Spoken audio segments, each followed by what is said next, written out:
Frères et sœurs, bonjour. Ainsi on a décidé le juge. Nous sommes toujours confinés, pas d'exception, pas de dérogation pour nos célébrations eucharistiques. Mais qu'à cela ne tienne, profitons peut-être de ces circonstances particulières pour redécouvrir la profondeur, la grandeur de cette table de la parole que nos liturgies eucharistiques habituelles nous proposent.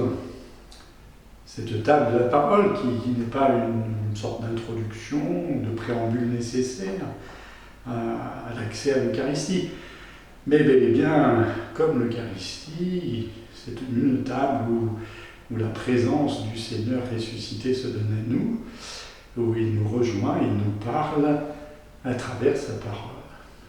Donc, comme nous y invite le Concile, lisons, méditons, dégustons cette parole dans l'Esprit même qui présida à sa rédaction, l'Esprit Saint qui nous aide et nous accompagne dans notre vie de baptisé.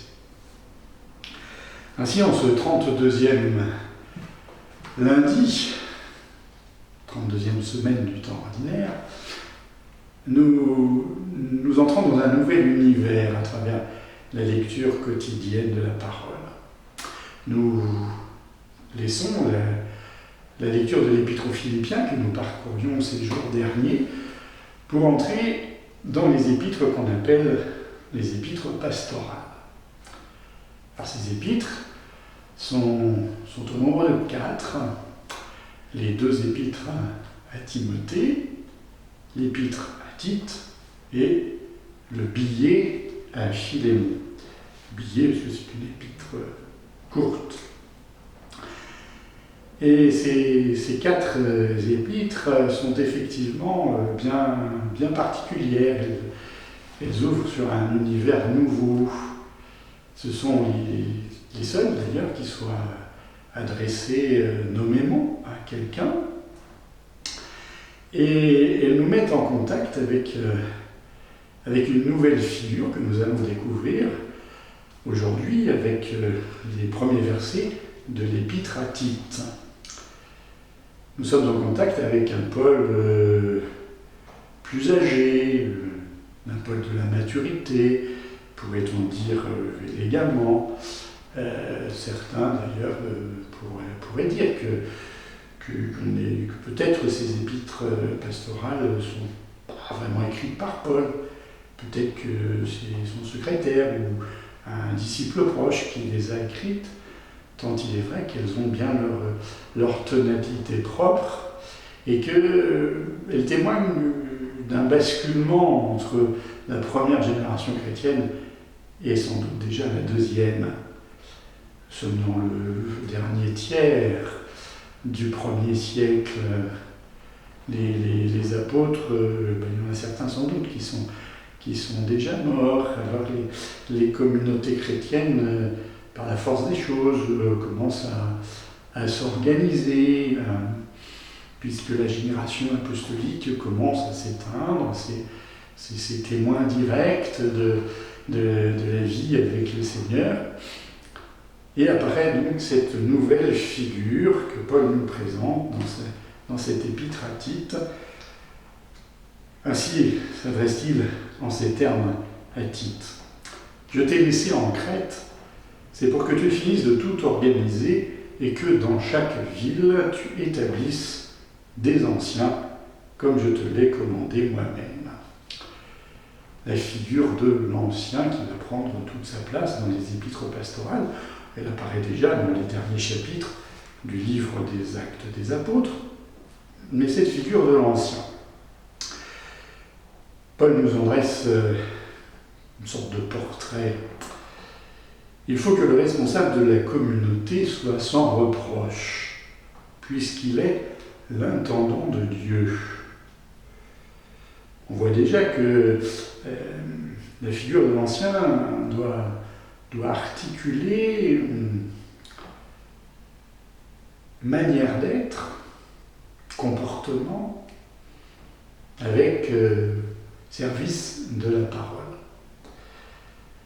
Pour être responsable de la communauté. Il convient donc que l'ancien soit, d'une certaine manière, irréprochable dans sa conduite pour qu'il témoigne que ce qu'il dit, à travers la parole qu'il enseigne, eh bien, il le vive aussi. Et c'est l'un des traits principaux de ces épîtres pastorales, c'est l'aspect effectivement de recommandation, de manière d'être, de conduite, de morale, adressée spécifiquement aux responsables des communautés, à ces fameux anciens. Alors, nous ne nous précipitons pas tout de suite pour décalquer trop rapidement l'organisation actuelle de l'Église sur ces figures des anciens. Mais il reste vrai qu'ils sont les témoins d'une nouvelle page de l'histoire de l'Église naissante. La génération apostolique commence à s'éteindre et c'est une nouvelle page qu'il va falloir écrire avec l'aide de l'Esprit Saint.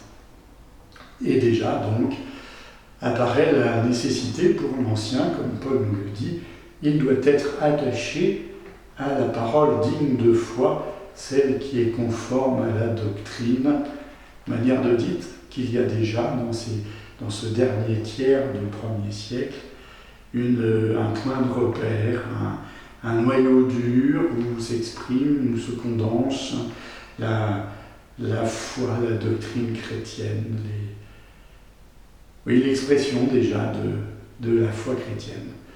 On commence à s'être éloigné déjà du cri de l'apôtre que nous entendions encore hier.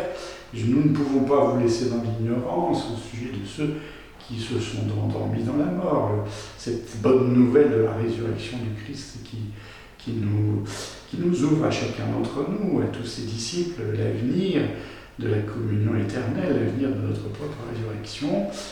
Eh bien, pour l'Épître à Tite, cette espérance de la résurrection, eh bien, elle est déjà une sorte de bagage commun. C'est quelque chose qui est déjà partagé par la communauté chrétienne. Et c'est donc une nouvelle page qui s'ouvre à travers cette figure de l'Ancien.